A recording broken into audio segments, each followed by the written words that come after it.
The skies above Earth shimmered with unnatural light as the alien ships arrived, sleek, silver, and massive, drifting into orbit like gods descending to a forgotten world. They called themselves the Varithi Dominion. For 1,000 years, they had ruled hundreds of systems, absorbing primitive worlds into their protective fold. Now, Earth was next. A transmission beamed from the flagship, Valiant Grace, translated instantly into every language on Earth. People of Earth, we come in peace. We offer protection from the dangers of the wider galaxy. The stars are not as kind as your skies. Join our dominion and thrive under our shield. Some nations welcomed the offer. Others hesitated. But Earth's united assembly remained silent for 3 full days. On the 4th day, Earth answered. A single warship rose from the shadows of the moon.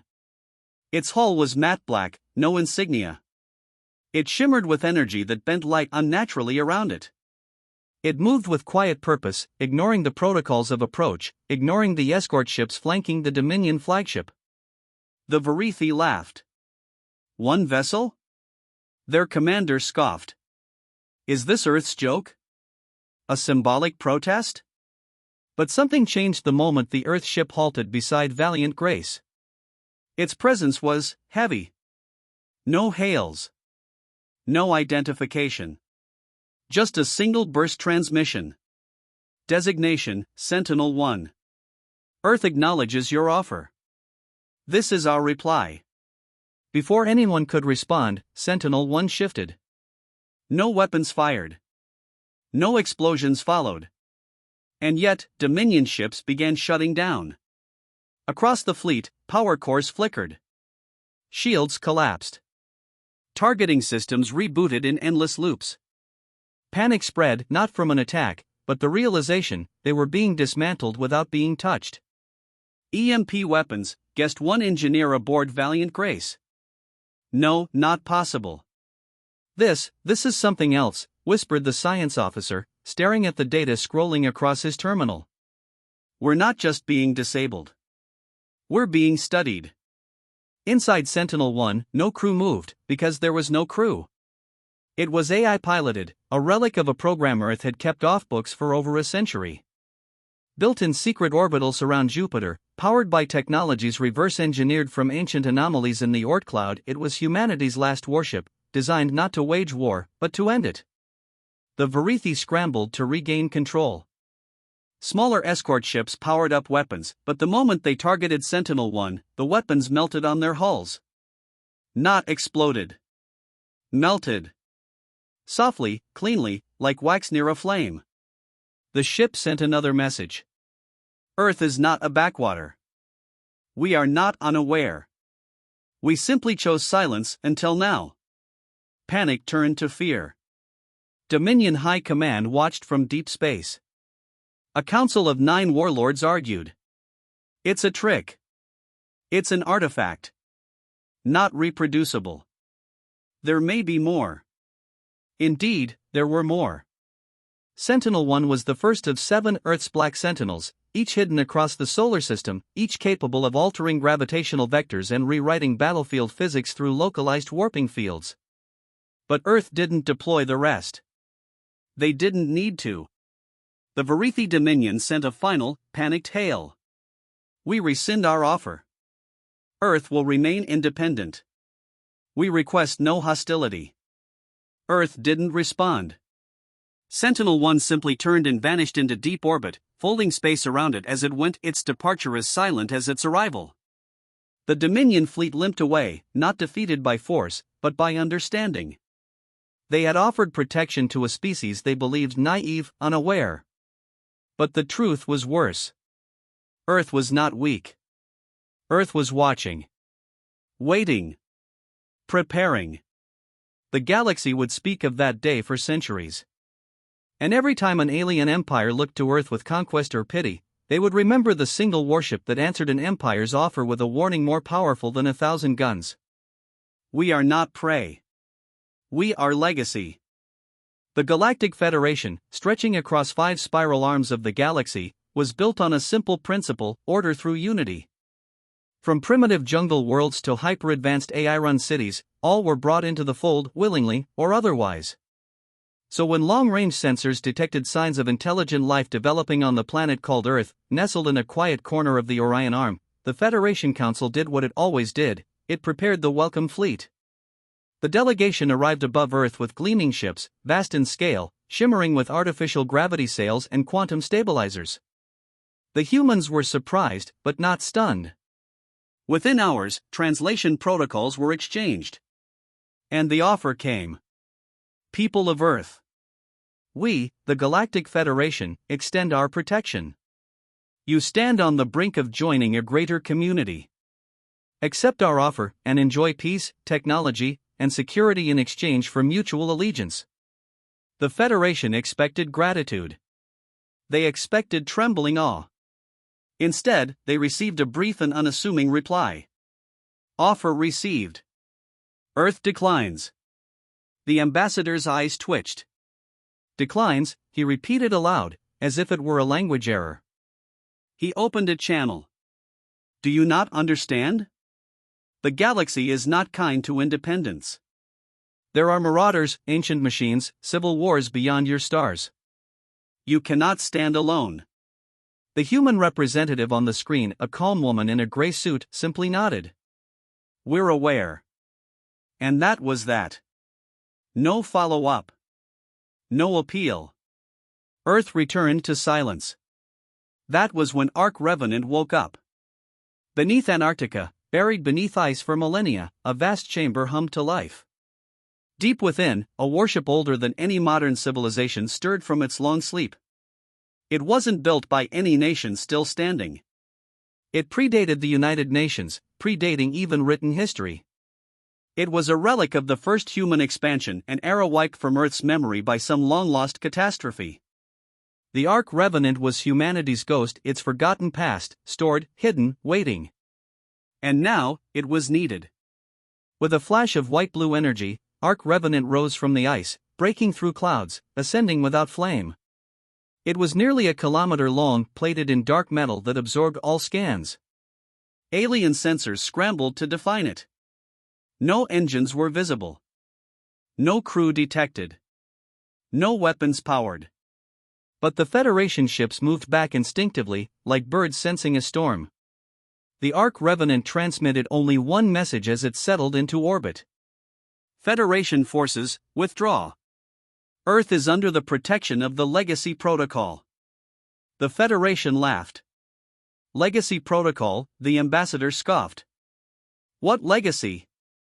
You are a new world. But behind the ambassador, an old scholar paled.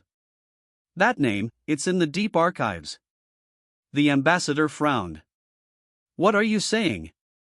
The scholar's voice trembled. There were rumors. Myths.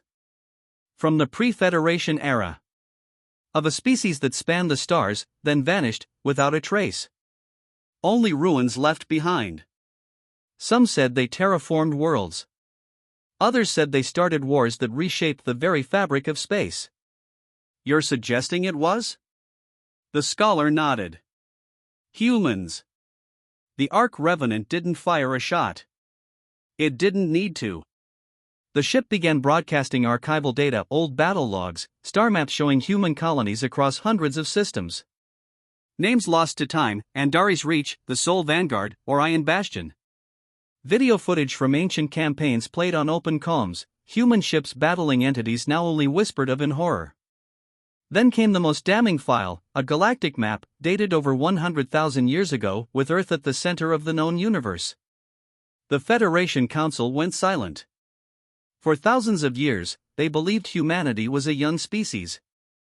But the evidence was overwhelming: humans had been here before. And not just as wanderers.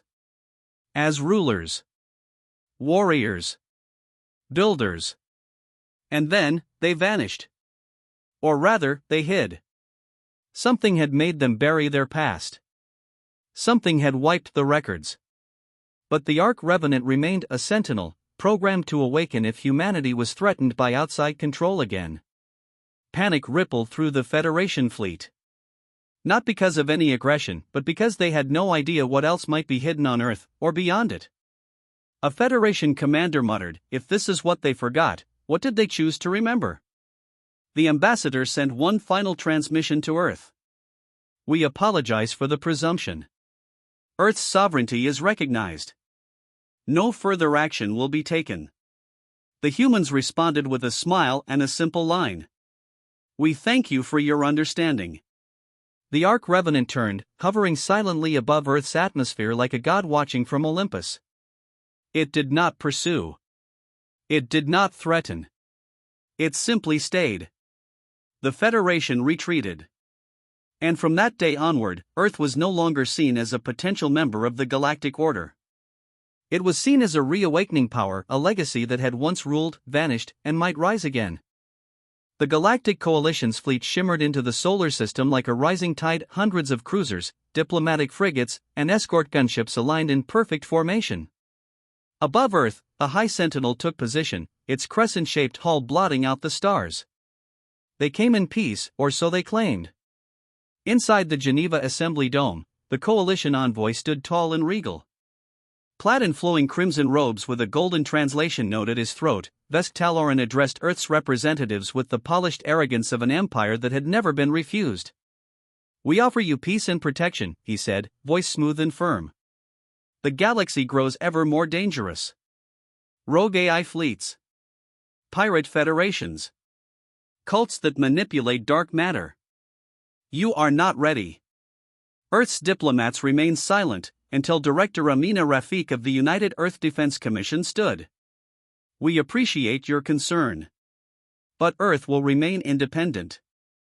The Coalition envoy raised a brow. "You decline?" "We do." Laughter echoed in the chamber from the alien delegation. One of them leaned over and whispered, not quietly enough, "Let them have their pride. They'll beg for help within a cycle." But Earth didn't argue. They didn't threaten. They sent coordinates. "Meet us at Lagrange Point Alpha. Bring your flagship. We'll bring ours." 3 days later, the Coalition's warship, Spire of Peace, drifted into position, a city-sized dreadnought adorned in ceremonial banners, its hull glowing with shield energy and quantum reactive plating. The Spire was a symbol of the Coalition's might, undefeated in 84 campaigns. They expected nothing from Earth. Then Earth's ship arrived. It was smaller. Sleek. Matte black. No glowing lights. No banners. Just a simple designation. HSV Nemesis. The Spire's crew laughed. "Is that a courier vessel? Barely cruiser class. Primitive shielding signature." But the Nemesis didn't reply. It simply transmitted one message. Earth accepts the test. The test, a long-standing Coalition tradition. A non-lethal mock battle, governed by strict rules. First side to disable the other's targeting systems wins. Designed to prove worth without destruction. No one outside the Coalition had ever won it. Vesk smirked. So be it. The test began. The Spire powered up slowly, shields at 60%, weapons offline for safety. Hundreds of observers across the galaxy tuned in via real-time quantum links. This would be a brief spectacle, they thought, a footnote. But within the first 10 seconds, something happened. The Nemesis disappeared. Not cloaked. Not warped. Just gone. Confusion spread across the Spire's command deck. Where did it go? No spatial jump detected. No visual or thermal trace. Suddenly, alarms rang. Multiple subroutines inoperative. Comms matrix is glitching. Weapons offline. A silence fell as their targeting grid failed, not gradually, but instantly. No damage. Just blank. Then, one of the Spire's external cameras came online. A single frame played, transmitted back to the Spire. The Nemesis was perched directly behind the dreadnought, just outside sensor range, as if it had always been there. Then came Earth's second and final message. Targeting disabled. Test complete. Earth acknowledges the Coalition's offer and respectfully declines. Panic erupted in the Coalition's high command. How did it get there? Was that a localized fold? But that requires, no, that's impossible. They tried to re-establish control of the Spire's systems. Nothing worked. The systems weren't destroyed, they were overridden by something more advanced. Something that understood Coalition tech better than the Coalition did. HSV Nemesis slowly drifted away, never once activating visible weapons. Never once initiating an attack. It didn't need to. The message was clear. Earth didn't want protection. Earth was the storm. On the ground, Director Amina Rafiq stood before the Coalition's envoy once again. He looked pale now. Not angry, afraid. You could have destroyed us, he whispered. Rafiq nodded. Yes. You built that ship in secret? No, she said calmly. We built many. Vesk Taloran swallowed hard. How? Earth's industry isn't advanced enough. You've only seen what we chose to show, she replied. And you only looked when we were quiet. He stepped back, visibly shaken. So what now? You threaten war? No, she said. We offer peace. But not submission. He bowed stiffly. The Coalition will reconsider Earth's status. As he turned to leave, she added, Vesk? That was one ship. No crew. Just our AI stretching its legs. After the encounter, the Coalition reclassified Earth. No longer under pre-stellar protection candidates. No longer under probationary observer species. Instead, strategic independent. Status, do not engage. Rumors spread. Whispers in black market stations. Smugglers refusing jobs near Seoul. Mercenaries telling tales of a ghost ship that could erase fleets without firing. The galaxy didn't know how powerful Earth truly was. They only knew one ship, named Nemesis, and that was enough.